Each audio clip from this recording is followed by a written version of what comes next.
So nagpa-schedule na ako ng check-up sa PGH, sa Jose Reyes, kung alin ang mauna. Doon sa nauna nga ang Jose Reyes na schedule. So doon doon kami pumunta. Talaga nagtiis kami, alas 4 pa lang na madaling araw, umaalis na kami dito sa Imus para makarating kami doon. Doon na natutulog ang anak ko, ang asawa ko ang nakapila sa kabila habang pipila naman ako sa kabila kasi ang haba ng pila eh. Pumipila pa ako sa malasakit kasi wala na. Talagang durog na kami sa gastusan. So, pinipila ko na talaga siya sa malasakit.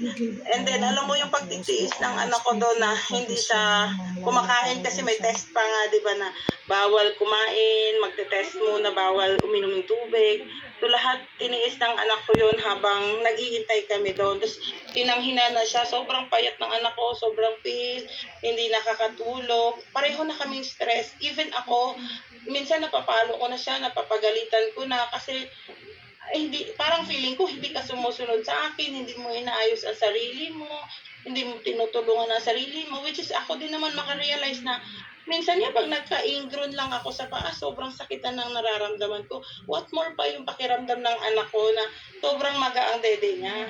Kaya iniintindi ko rin naman talaga siya hanggang sa ilang beses na ako pinapatawag sa school niya kasi nga last year pa lang, lagi na siyang absent.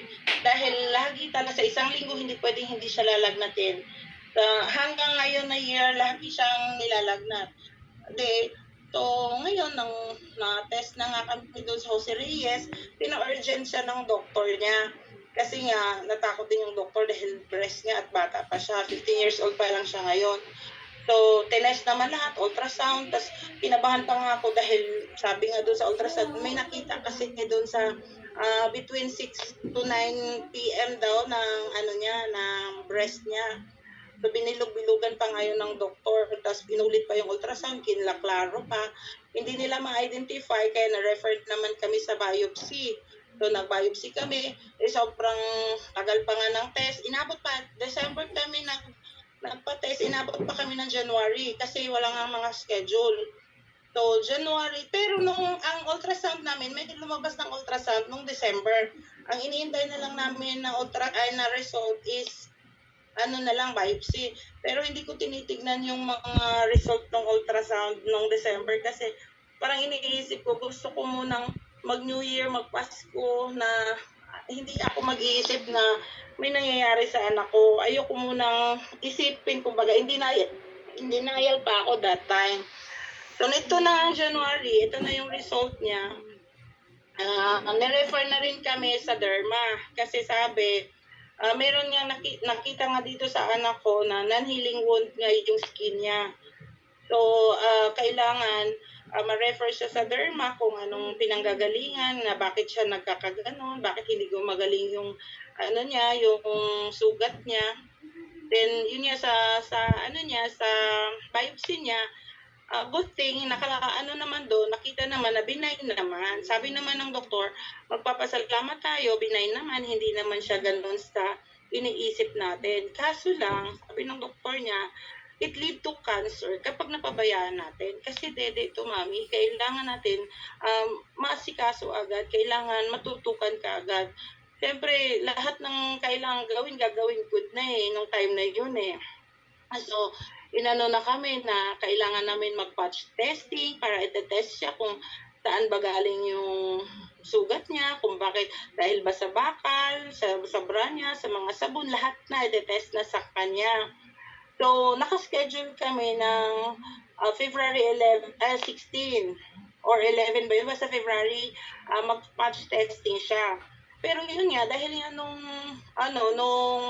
January 29, tumahan ako sa office, tapos may nakita nga ako doon na napanood ko nga yung testimony, tapos parang na-open yung mind ko na what if, dati pa, tinry ko na pala to. What if, di ba po, yung kinakatakutan kong gastos na 28,000 doon sa isa. Actually, 25 pa that time nung na-introduce sa akin to nila, Sir Patrick 25 pa lang yun. So sabi ko, what if tinry ko na yon? Eh, daang libo na higit ang ginastos ko sa ospital ng anak ko. Tas yung, alam mo yung pagtitiis sa habang taon eh. Ang tiniis ng anak ko, na kung sana naniwala ako agad noon. Hindi lang sana pera ang iniisip ko. Kasi that time talaga, dahil nga na may negosyo, may ikot-ikot ang negosyo, nagmahal ang gas, bumaba ang gas, hindi talaga makontrol. So, nagmukhang pera talaga ang ina. So, hindi talaga tumugal doon sa 25,000 na fourth year that time. So, ang ginawa ko, what if itry ko? Kaya nung napadalaw sila dito, sabi ko, iwanan nyo kaya muna ako ng isang bote, mag-try muna ako para sa anak ko. Tapos, hindi na sila nagtanong kung bakit ako naman, ikaw pa eh. Siyempre, binigyan nila ako ng isang bote muna. Di sabi ko, sige pa, isa-send ko na lang yung payment ko nito, ganun. Then, hindi pa ako nag-commit sa kanila, nasasama na ako sa kanila. Nagkaroon na ng parang OPP dito sa lugar namin, sa IMO. Sumasama na rin ako. Nagsusuot na rin ako ng ganito. Pero hindi pa ako ganun kumbaga hindi pa accepted talaga sa puso ko yung time na yon. Kasi wala pa akong reason eh. Alam niyo, hindi ko pa nakita yung rason ko. So, nagkaroon na kami din. Nag-testimony si Ma'am Patrice nung sa OPP namin, meron kaming event dito noon, time na yon. Tapos may mga guest kami. Tapos sabi ko kay Ma'am doon na pag ako nag-testimony, kasi naka 4 days na yata anak ko noon, parang 4 days na yata na uminom. Tapos sabi ko, pag ako nag-testimony, nako, maano kayo sa testimony ko, sabi ko gano'n.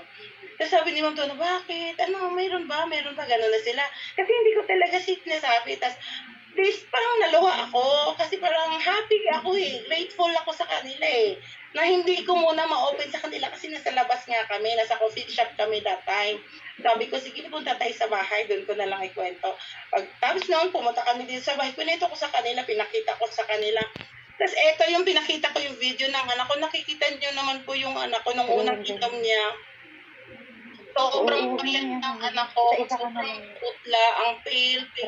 Halos hindi natutulog kasi siguro masakit. Alam mo yung sa Bisaya kasi sa amin, ngulungul ba? Ano ba tawag ngulungul?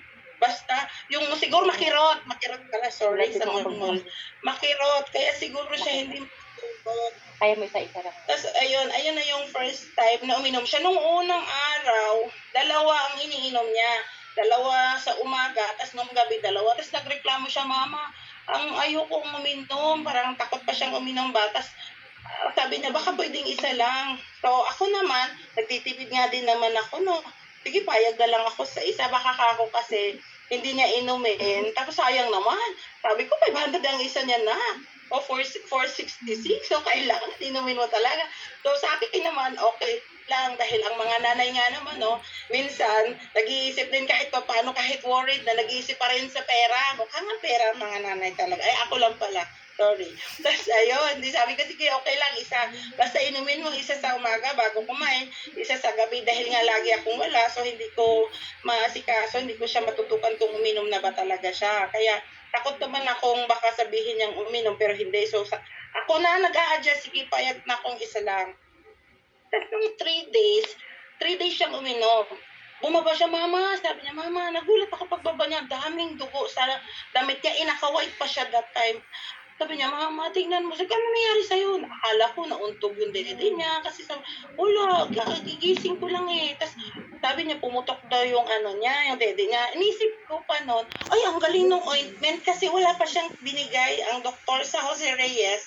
Hindi pa nagbigay ng kahit anong gamot sa kanya bukod doon sa ointment at saka sa paracetamol. Kasi nakikita siya ng doktor tuwing binubuksan yung dede niya, tinitignan. Kasi nakagasa yun eh, may gasa. Pag tinutuklap yung gasa, syempre dumidikit, dudugo. Nanginginig yung anak ko sa sobrang sakit. Tapos sorry nga doktor, kada tingin sa dede, sorry. Kasi sobrang nanginginig siya. So ang reseta sa kanya that time, paracetamol lang sa sakit, at saka yung ointment. Tapos sabi ko, uy, ang galing ng ointment ha. Tapos sabi niya, pati yung, kasi ang dami niyang mga kuliti sa mata, may mga pigsa siya dito sa hip niya, ang dami niyang mga bukol-bukol na mga lumalabas. That time, pumutok din yung sa mata niya na kuliti, pati yung pigsa. So sabi ko, ay, kung dahil yan sa ointment, bakit tumutok din yung pigta mo? Bakit tumutok din yung ano mo, kuliti mo? Hindi naman natin nilagyan yan ng ointment. So sabi ko, hala, baka sa 4th year yan na. Kasi nga, hindi na yan pa ako that time eh. Sabi ko, baka sa 4th year yan na. Tapos sabi niya, siguro mo, tsaka nakakatulog na nga akong maganda mais. Sabi niya gano'n. Kasi dati nga, kaya sobrang payat, sobrang laki ng eye bag dahil hindi siya nakakatulog ng maayos. So matutalon, inintay ko pa. Nung 5 days, tumuyo na. Ayun po yung picture kanina na pinakita. 5 days siyang, 1 week ko siyang pinicturean pala. Pero 5 days nakikita ko na, ito po, 1 week, yung tuyong-tuyo na yung ano niya.